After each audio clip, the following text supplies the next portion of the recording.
Good evening, Pinellas County Schools families, and welcome to the Parent Academy webinar, Helping Parents Understand the IEP Process. My name is Sheila Kane, and I'm the District Coordinator for Family and Community Engagement. We're so happy to have taken the opportunity to participate tonight. If you are joining us on your laptop or desktop, it's best if you use Chrome as your browser. If you are on your mobile device, you will need to download the Blackboard app to see the slides. For questions this evening, please open the Collaborate panel by using the purple arrows on the lower right-hand part of the screen, and then use the conversation bubble to type in your questions anytime throughout the presentation. We will go through and answer those questions in the last 10 minutes or so of the webinar. Please be aware that everyone can see what you're typing, so it's best if you don't include your student's name or any other personal information. Okay, on to the presentation. We are privileged tonight to have as our presenter Ms. Tracy McManus, Pinellas County Schools ESE Parent Services Staff Developer. Ms. McManus, it's all yours.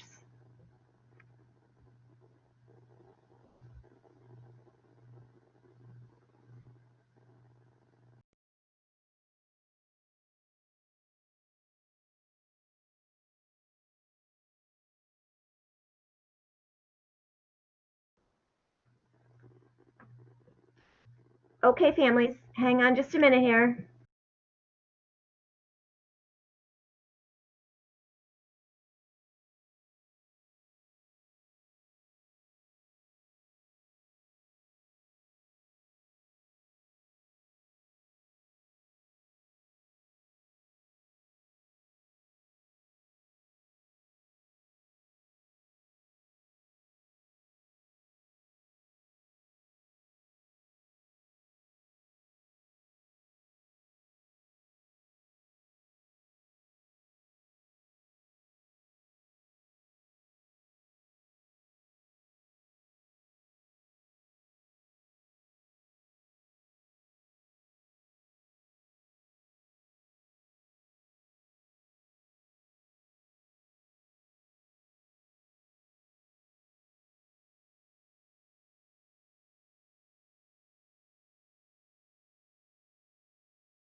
Hello. I apologize for the technical difficulties. Thank you for being here and joining us in this webinar, Helping Parents Understand the IEP Process.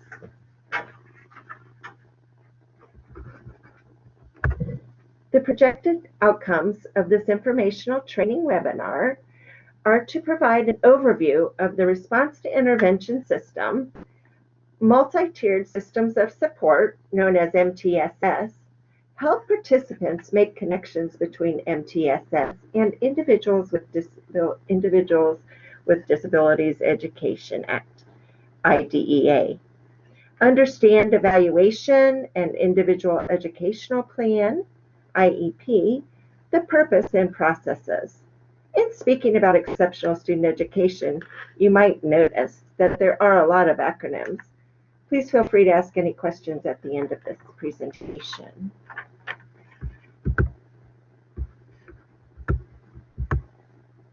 Before we go on, let's take a look at the history of IDEA. And we'll be taking a look at a video called 35 Years Anniversary of IDEA, a Historical Perspective. What is IDEA? The Individuals with Disabilities Education Act is a four-part piece of American legislation that ensures students with a disability are provided with a free, appropriate public education that is tailored to their individual needs. IDEA was previously known as the Education for All Handicapped Children Act from 1975 to 1990. In 1990, the United States Congress reauthorized EHA and changed the title to IDEA. Overall, the goal of IDEA is to provide children with disabilities the same opportunity for education as those students who do not have a disability.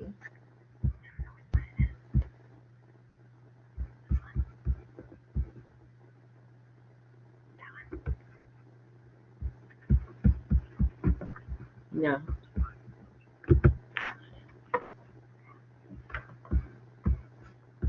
We apologize.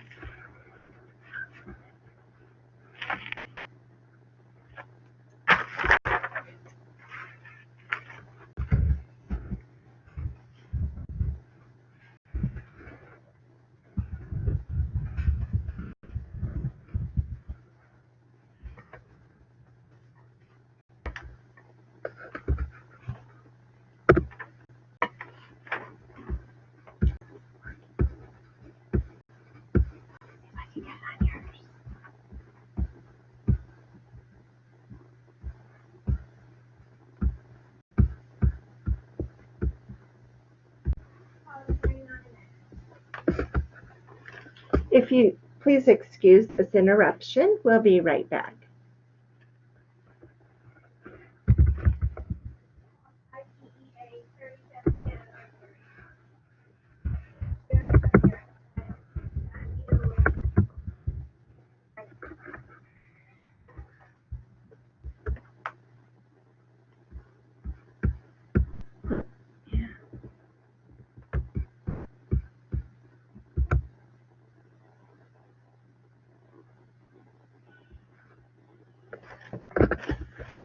Plug it, right?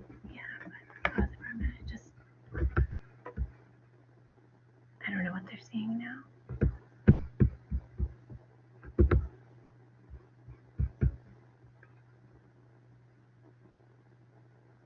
don't know if we did what we were supposed to do.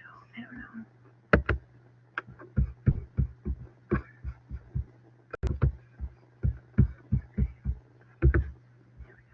Sorry.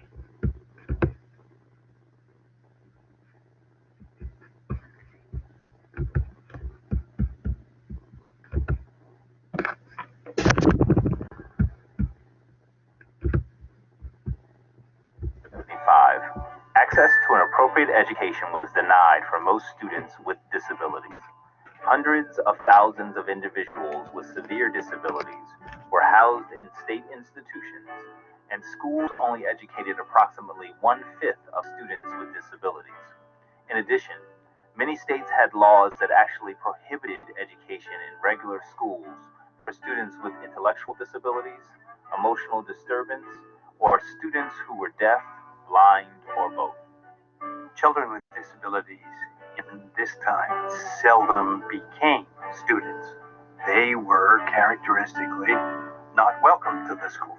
They were, in fact, affirmatively excluded from the schools under laws that required that were adopted in the early 20th century by every state legislature in the Union.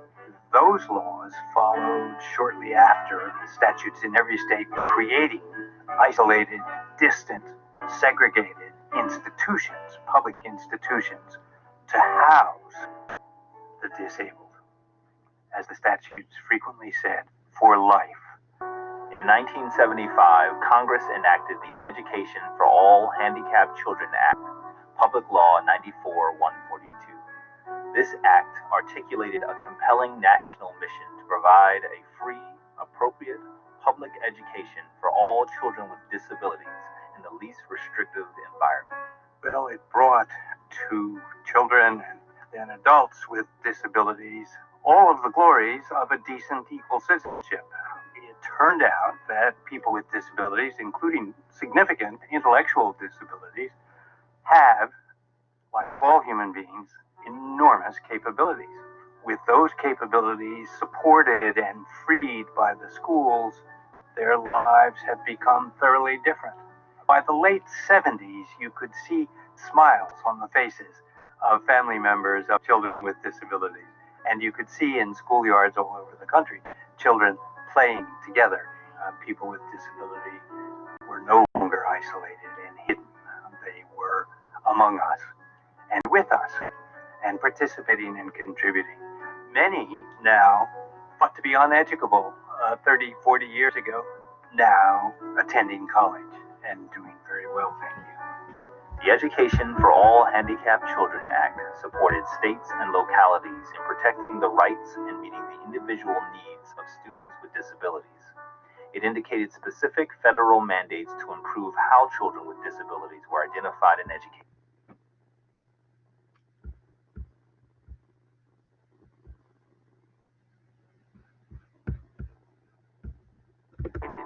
To evaluate the success of these efforts and to provide due process protections for children and families. In 1986, amendments to the Education of All Handicapped Children Act authorized programs for early intervention with infants and toddlers with disabilities. In the 1990s, the law was reauthorized as the Individuals with Disabilities Education Act, or IDEA, reaffirming the requirements for free, appropriate public education, and strengthening the law's commitment to greater inclusion in community schools, furthering the movement of students with disabilities towards being educated in general education settings. The 1990 amendments also provided for federally sponsored research and supports, which included initiatives for transition services from high school to post-secondary education and adult living for students with disabilities. Without a doubt, the transition services provision in IDEA is one of its most important components. This provision requires all who are working with students with disabilities to take the long view in the planning process with an eye clearly focused on quality of life outcomes. In 1997, amendments to IDEA continued to focus on access. The definition of access, however, was broadened to encompass not just physical access to schools, but also access to the general education curriculum, leading to higher academic expectations and greater outcomes for students with disabilities. The focus must be on instruction that uses individualized approaches for accessing the general education curriculum. Schools support learning and high achievement for all, with increasing opportunities for students with disabilities to be educated to the maximum extent possible alongside their non-disabled classmates. In 2004, amendments to IDEA increased state and local accountability for educating students with disabilities. There is no pressure on schools to work hard on behalf of students who are excluded from the accountability system. For this reason, it is important that all students, including all students with disabilities, participate in the state accountability system. And for this reason, IDEA now mandates that students with disabilities be included in all state accountability programs. In addition, the 2004 amendments included provisions to ensure that special education personnel are highly qualified, to reduce disproportionate representation of minorities in special education, and to expand methods for identifying students with specific learning disabilities and school procedures for disciplining students with disabilities. Instructional programming and the amount of supports provided are driven by student needs. In the last 35 years, IDEA has led to improved access, accountability, and achievement for students with disabilities. As of 2008, 95% of students with disabilities were being educated in local neighborhood schools, and almost 6 million students with disabilities were educated in general education classrooms for at least part of the day. Achievement due to IDEA extends beyond K-12 education. For infants and toddlers, the number of children birthed to age 5 receiving services under Part C and B of IDEA increased dramatically, and families became part of the planning and education process. Graduation rates for students with disabilities receiving a regular diploma have increased 43% since 1995-96, and since that time, there has been a 24 percentage point decrease in high school dropout rates. Enrollment rates at both 2- and 4-year colleges have almost doubled for students with disabilities since 1993, and more students with disabilities hold jobs after leaving high school than ever before. One of the most striking facts is that over the past 20 years, there has been marked increases in employment, post-secondary education, and community living majors across all disability groups. Likewise, significant headway is being made in improving academic accomplishments and successes in an environment of heightened standards and expectations.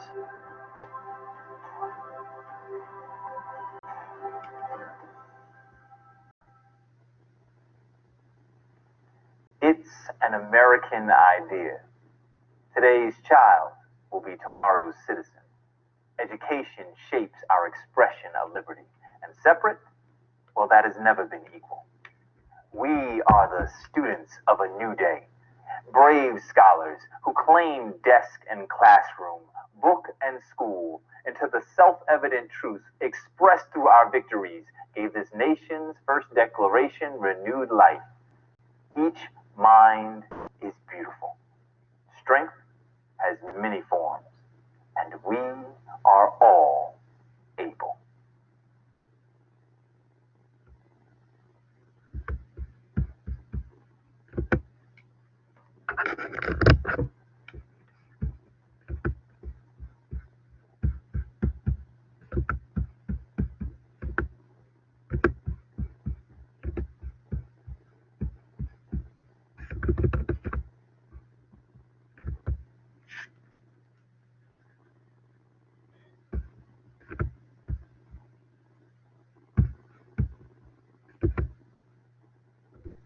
Okay, parents, thanks for bearing with us there with a few of the audio video issues. Mr. McManus will take back over now.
Thank you. So now we'll move on and look at multi-tiered systems of support.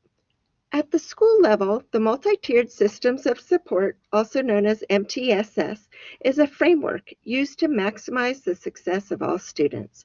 In brief, Tier 1 represents the core curriculum. All students receive high-quality instruction in academics. The core curriculum is aligned with the state standards.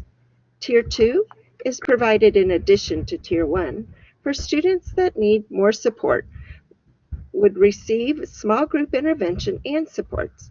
The difference is increased time, smaller groups of students, or narrowed focus of instruction. Tier 3 level of intervention provides the most intensive supports based on individual need.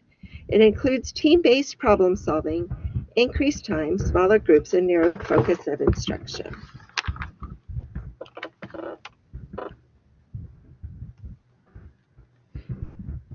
Problem identification can be a result of the district progress monitoring, teacher, provider input, and parent request.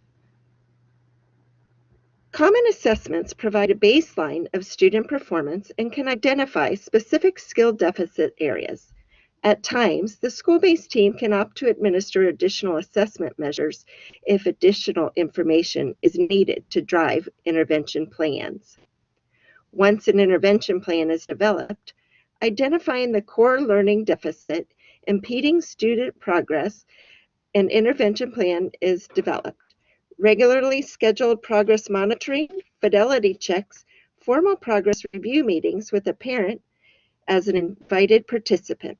The team makes interventions and evaluation needs based on the response of the student to the individualized interventions being implemented. Using a systematic team approach to the response to an intervention, also known as RTI, allows teachers and staff to all be involved in planning for every student's academic performance by sharing responsibility as a team. More educators are accountable for the student progress and aware of the diversity of needs among students. The DAT model, Data Assessment Team model, described by the script is very explicit and detailed for the purposes of keeping teams on task and focused on the data. Although the script may seem rigid, adherence to the established systematic model helps ensure implementation, fidelity, and thus improved outcomes for students.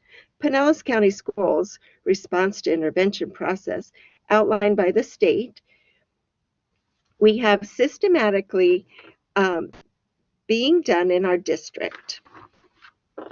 Let's take a look.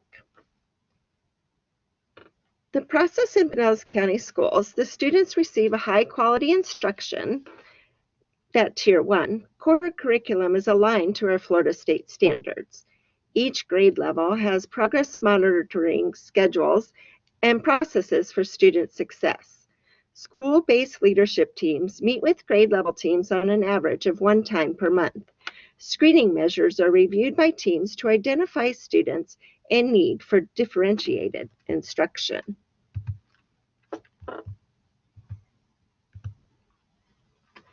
General assessment processes. Pinellas County School follows grade level progress monitoring and assessment cycles. The process and procedures are overseen by the district's teaching and learning department. There are key assessment district and state level. The Florida Department of Education provides the guidelines, and districts interpret, develop, and implement the progress monitoring processes to ensure accountability and compliance of state mandates.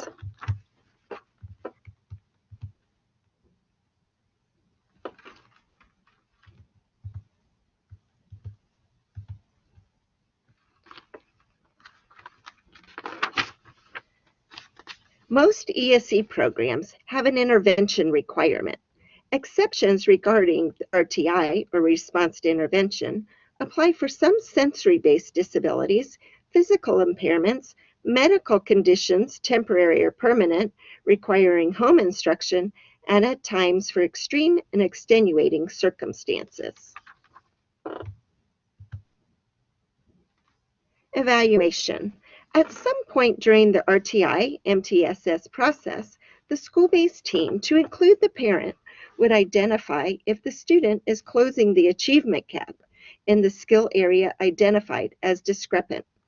The team continues to problem solve until the trend and student response and intervention needs are more evident. If progress is not reflected at a level that is reasonable to maintain in the current general education setting, upon determination of response, the team considers a need for evaluation to determine if the student meets eligibility criteria for an exceptional student education program.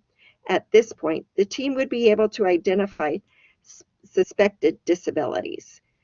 Specific evaluation protocols are followed based on the suspected disability areas and any additional information required and identified by the team to identify student needs. Both the parent and the district local education agency, LEA, have rights to due process proceedings. Parents and student procedural safeguards outline what resolution processes are afforded to them. The district has a child find obligation, and the parent has the right to request evaluation and consideration of ESE. Once a student is formally identified, consent signed, that would be a suspected disability. The parents and students become protected under the federal special education law, IDEA procedural safeguards. The safeguards would cease if the student is found ineligible for exceptional student education. This does not mean the report and eligibility meeting will be completed within 60 days. Oh, I apologize here. Once the parent and guardian has given permission for the initial evaluation, gathering information and evaluating the child will be completed within 60 days. This does not mean that the report and eligibility meeting will be completed within the 60 days. The law infers that the final processes are completed within a reasonable time frame.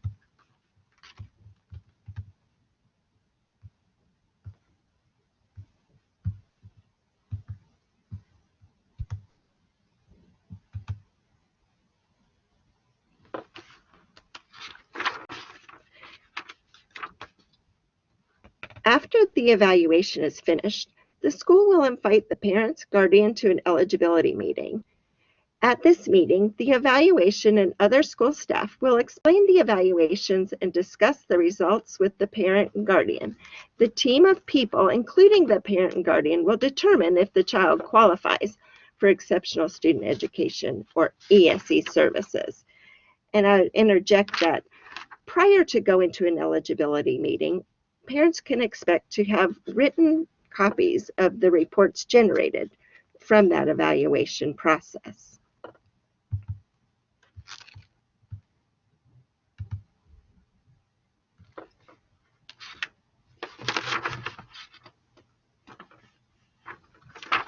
The IEP team, what it would include. Parents and guardians have the opportunity to invite anyone they would like to participate in the process. Parents will have the opportunity to inform the school-based contact person either through the meeting notice, phone contact, in person, email, etc. A release of information would be obtained from the additional participants prior to the meeting being held due to confidentiality laws.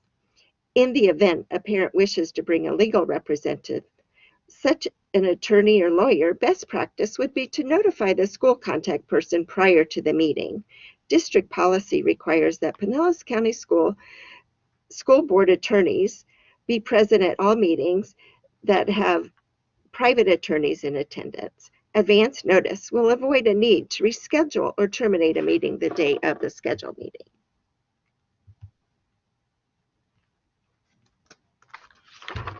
Eligibility.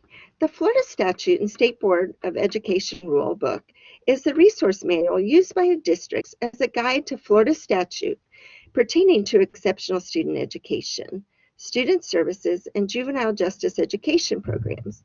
It is available online and through the Florida Department of Education website. On the screen is showing the eligibilities that would be considered.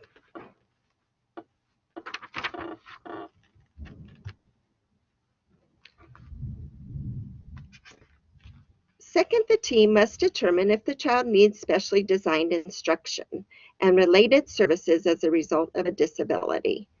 The team will use all the evaluations and records, the results of the progress monitoring from the response to intervention, and any other information provided by the parents to determine if the child requires exceptional student education services.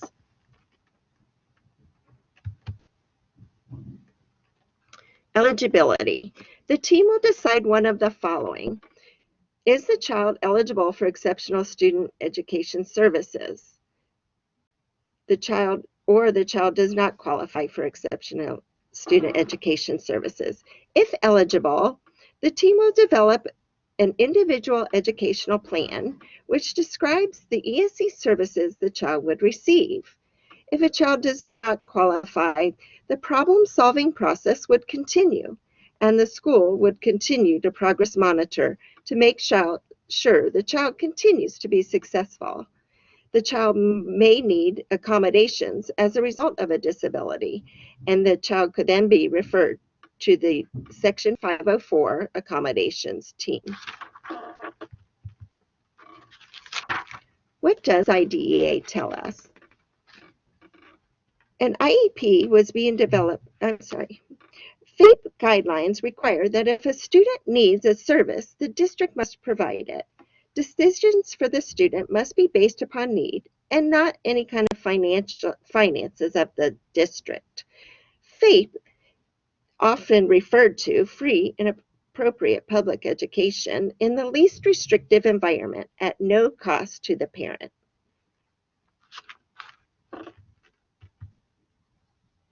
Individual educational plan, also known as the IEP. The IEP is a comprehensive plan about how we are going to educate a student with a disability.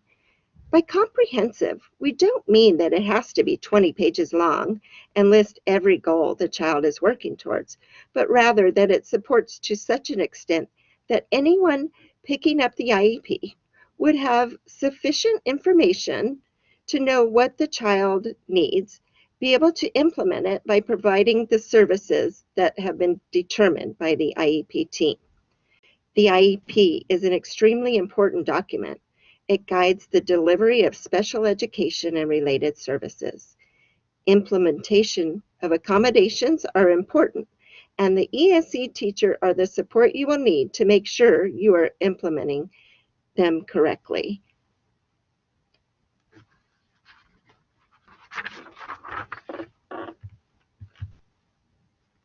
The IEP is not a contract. It would reflect the unique needs of an individual student. It outlines the services the district would provide and is updated minimal each year, annually. Each person providing services to the student should be familiar with the IEP. Be careful to implement its provisions as written and be able to address the student's progress towards achieving the annual goals included in the IEP. All IEPs should not be the same because they are individualized. IEPs are not a contract or a guarantee of outcome. Any changes made to the IEP must be made by an IEP team. All changes made on the IEP are a team decision. Some teachers who have chosen or refused to implement the IEP have found themselves before administrative law judge or court explaining why they decided not to implement the services.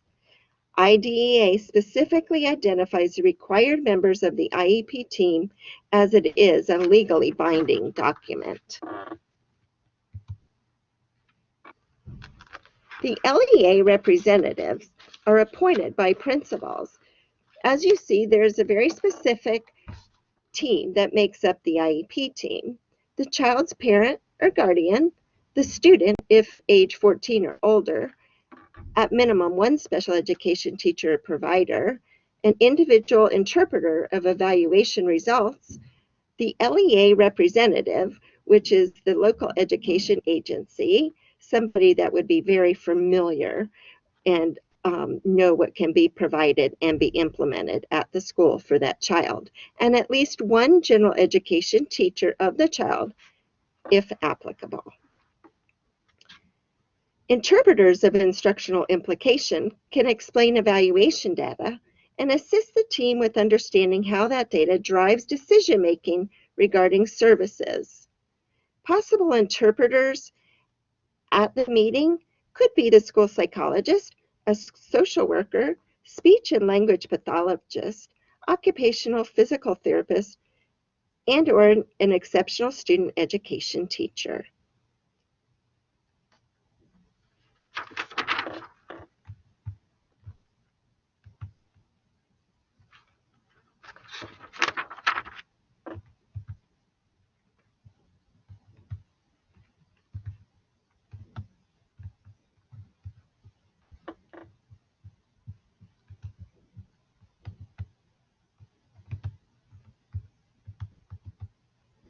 Specially designed instruction on the IEP is based on the following. Present levels of performance includes the student's strengths, informal, formal assessments, observations, work samples, and appropriate transition assessments. The Pinellas County School develops student individual educational plans. In the state of Florida, Portal to Exceptional Education Resources, also known as PEER. the peer program. The present levels of performance in the peer IEP is made up of five domains: curriculum and learning environment, social or emotional behavior, independent functioning, healthcare, and communication. The applicable domains would be identified for each student. Not all students would have all. The present levels of performance would reflect the student's level of functioning, their strengths, areas of deficit, level of support needs, current mastering, etc. This area of the IEP should clearly identify how the student is doing in that domain and what areas of focus are needed, what is interfering with the learning, and what most important goals are. It is said that the IEP should pass the stranger test, meaning that anyone that is authorized to view the document would know exactly how the student presents and what their needs for learning are.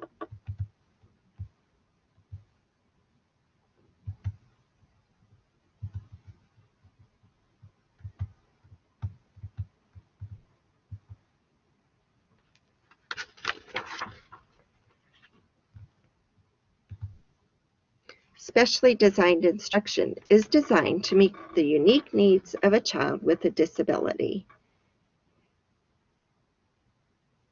including instruction in the classroom, instruction in the home, instruction in hospital or institution and other settings, instruction in physical education.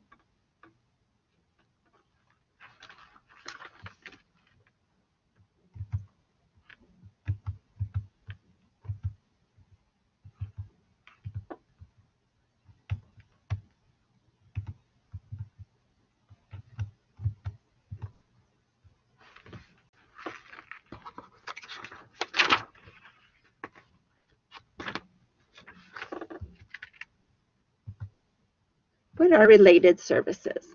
Related services are things like transportation, such as developmental, corrective, and other supportive services, as may be required to assist the child with disabilities to benefit from special education. Can students who are eligible for Section 504 receive related services, such as physical therapy? Yes. Schools must provide services to Section 504 eligible students as well. Whereas under the IDEA, a student must be eligible for special education programs and related services in order to receive physical therapy or occupational therapy. Let's take a look at additional related services.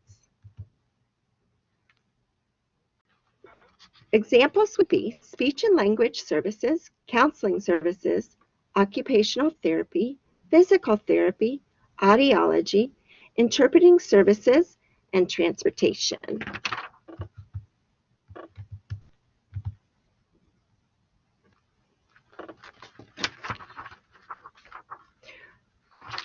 Orientation and mobility services, medical service for diagnostic evaluation purposes, school health services, social work services, psychological services, and parent counseling and training are also some additional examples. Let's take a look at accommodations. Although accommodations don't change the standard, they just change how the standard is presented. Modifications, on the other hand, would change the standard. Best practice is that the classroom accommodations and testing accommodations are aligned and regularly implemented. Otherwise, changing the testing presentation on a day of a high-stakes test could negatively impact a student's performance and should be a consistent need to reflect learning levels and progress. General education teachers should be documenting the accommodations they've provided.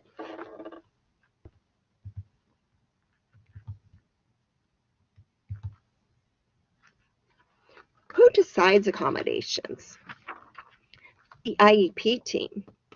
The IEP team uses assessment data is used to determine required accommodations and must be addressed in the present levels of performance in the student's IEP. Documentation about the effectiveness of the accommodations is maintained by the teacher to assist IEP teams in developing appropriate accommodations. This information can also be provided through all the providers that work with the student by providing input based on observations, student product, and other assessment data. What is the IEP?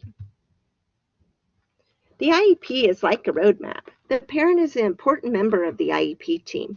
The IEP is written for an individual student, and it's a plan that's good for up to 12 months of your student's education. Both the parent and a district have procedural safeguard rights. Although the plan is good for 12 months, at any time, a service provider or a parent could request to meet again as an IEP team to discuss the student's progress. On your slide, when you receive your link after this presentation, there will be a live link to this document called Getting Ready for Your Student's IEP, which is a publication through the Florida Department of Education. In sake of time, we're going to continue on. The IEP meeting, the school process. Prior to the IEP meeting, as a parent, you would want to review the information in the reports. As a parent and guardian, think in advance any questions, concerns that you have related to your student's success in school. Typically, the parent should receive a formal meeting notification, the IDEA procedural safeguards, and parent input planning notes. Providing your input prior to the IEP meeting will allow the school-based PERS to be prepared with the needed information and resources and/or possible solutions for the team to consider if you have very specific concerns. Parents and guardians also have the right to request a draft of the IEP prior to formal meetings after initial eligibilities. The draft information drafted by the case manager and other service providers would be current levels of performance, identified strengths, and needs. The student can be a part of the IEP team as determined appropriate by the team and by mandate invited beginning the year in which the student becomes 14.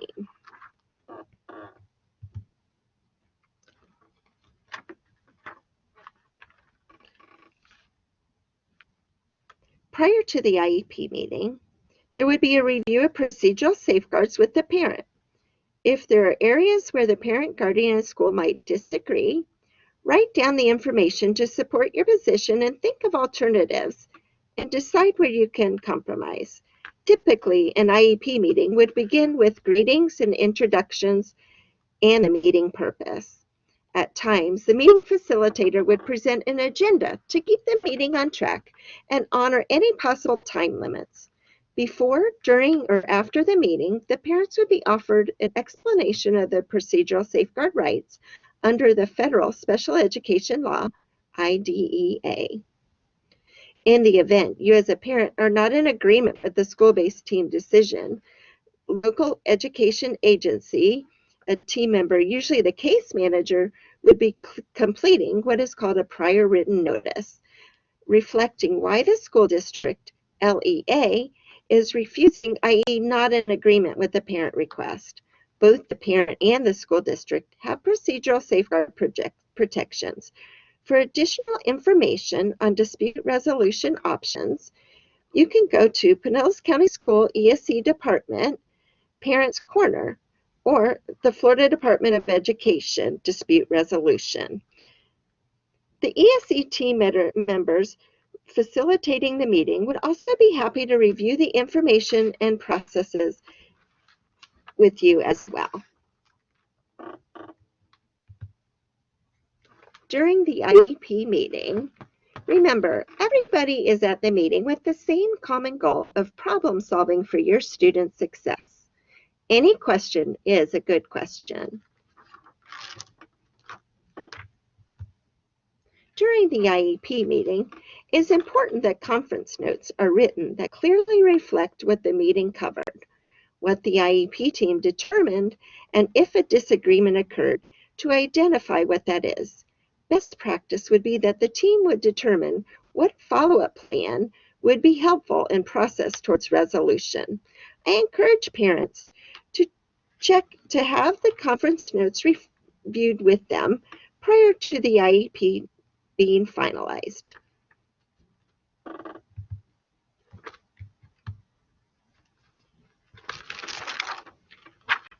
At this time, I would like to take any questions.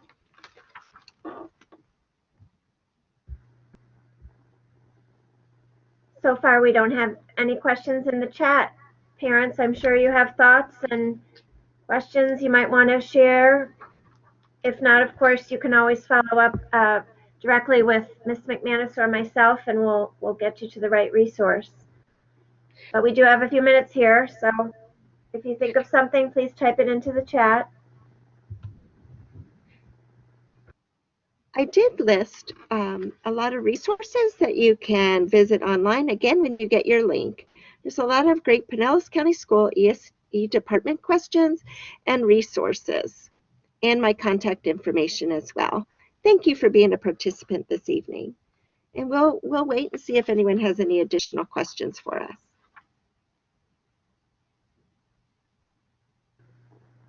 We do have one question, Ms. McManus. What type of supports are offered for children with dyslexia? Children with dyslexia often are under the umbrella of a specific learning disability. So it would be identified, the skill deficits would be looked at specifically through the assessment data, the curriculum-based assessments, and all the additional assessments and resources. So it would be looked at specifically for their area of deficit. Our district is in the process of looking specifically at identifying dyslexia in accordance to the state guidelines. So that is in process, but as of now, we look at those children under the umbrella of the specific learning disabilities, identify their very specific skill deficits, and look at research-based interventions to work with those students and progress monitor.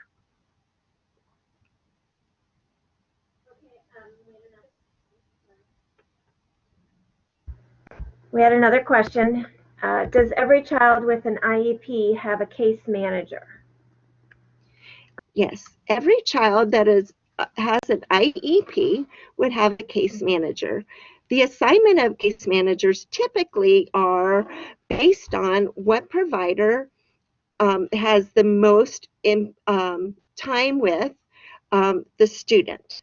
Sometimes if there's itinerant providers, it could be a school-based decision. It's individually determined. If a child is in a full-time classroom, typically that ESE teacher would be their case manager. If a child, say, had a varying exceptionalities teacher working with them on reading and math, and they had occupational therapy as a related service, most typically that primary provider would be their case manager, but every student would be assigned a case manager at that school. And if you have any questions that the general education teacher that your student has or your ESE teacher would be able to answer that question. Okay, we have 2 more questions so far. The next one would be, can you please list again the qualifying disabilities? Maybe we could go back to that slide. Sure.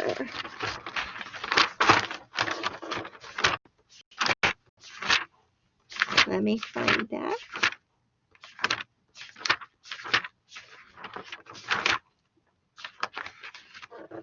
So that is slide number 15. And the eligibilities would be autism spectrum disorder, deaf or hard of hearing, developmentally delayed, ages 3 through 5 years of old, dual sensory impaired,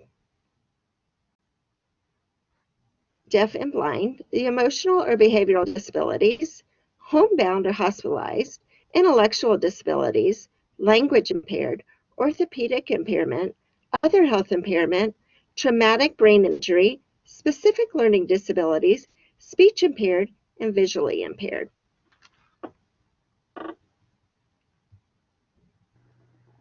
That list will be in the slides that I send. The PowerPoint will be converted to PDF, and I will send that out as an attachment as well. So you'll have that list.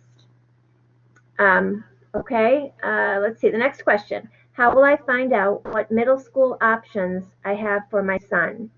He's going to be starting next school year. We already have the IEP, and he's in an ESE class right now.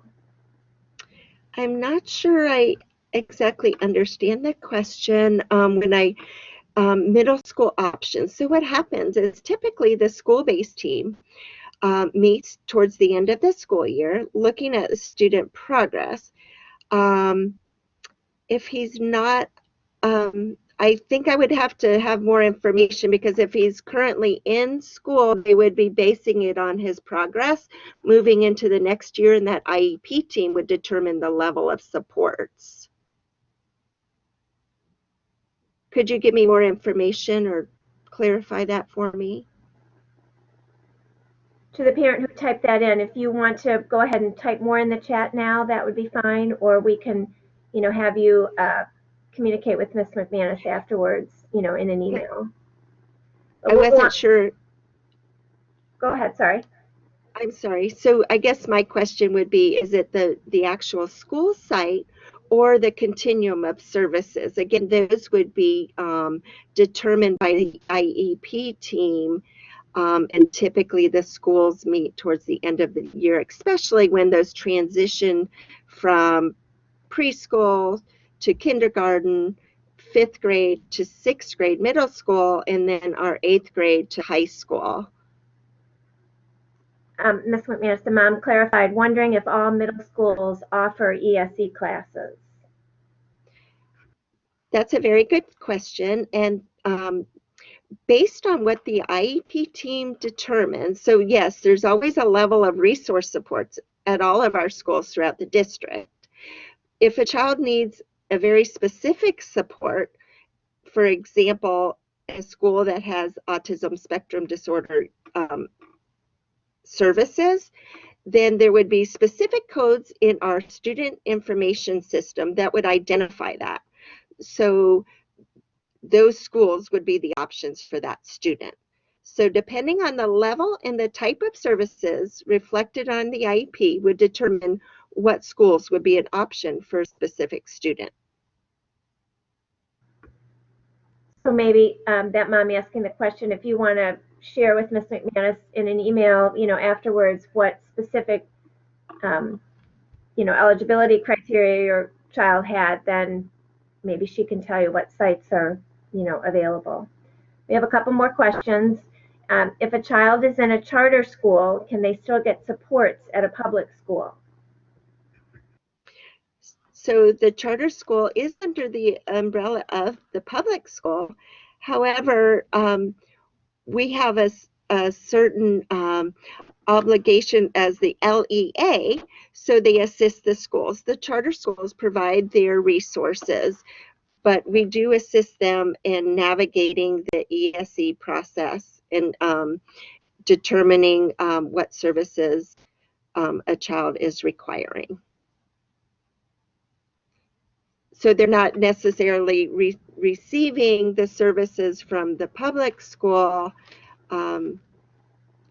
If you could please, and I would like to be able to revisit that question, if you could email me and I'll give you a very detailed response. Thank you. All right, a similar question, can a child in private school have same support as in a public school? Children in parentally placed private school students do not have the same rights under IDEA or provisions to FAPE, free and appropriate public education. However, all school districts are required to set aside a provision of supports. It's like an allotment of funds.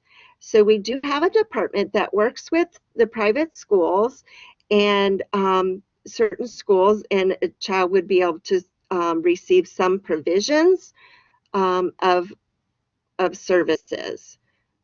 But once that funding runs out, then those provisions would not continue. But private schools do have different supports, but not necessarily under IDEA. It would not be considered special education services. I think that was the last question. I'll start my little wrap up, but if anybody has a question they want to sneak in before 6 o'clock here, we'll address that at the end. So I just want to thank you all for joining us. Please look for the link to the session recording and a couple of other attachments in the email you will receive tomorrow. The session recordings for all our Parent Academy webinars are also on our Parent Academy page on the Pinellas County Schools website. So feel free to share the recording we send you and explore any of the other recordings that are on that page.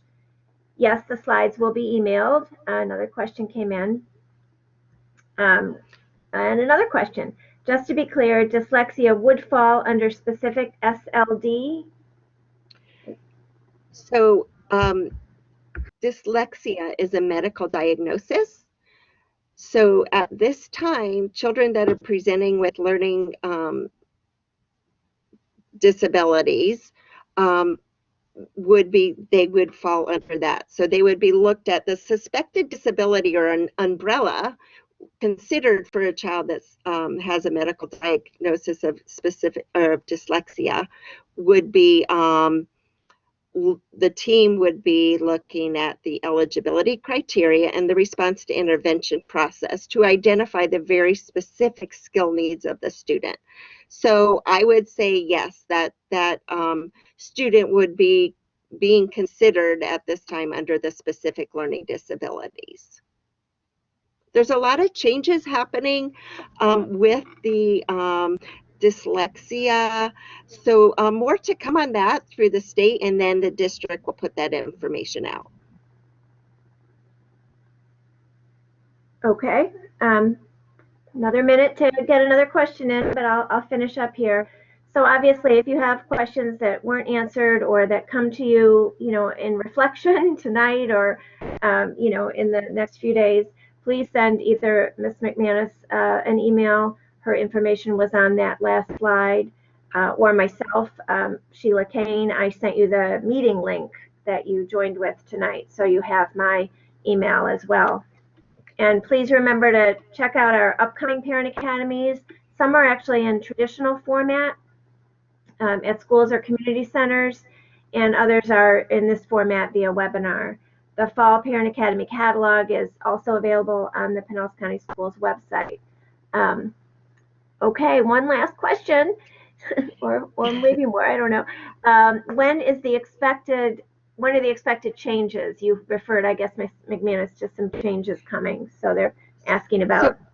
Right. So what I would like to do is follow up. If you could email me at mcmanust at pcsb.org with your questions specific to this. I will do some really thorough research. I don't want to give any misinformation. So I would like to really take a look at what's moving forward in our district and at the state level, and I would be happy to give you some more detailed information. Thank you. Okay, families, I think we'll ring off here. Thanks again for attending and for your patience with our audio-visual issues. Technology is sometimes a challenge, but we try to embrace it here in our office, and we hope that it was a benefit as well. Have a good evening. Thank you. Good night.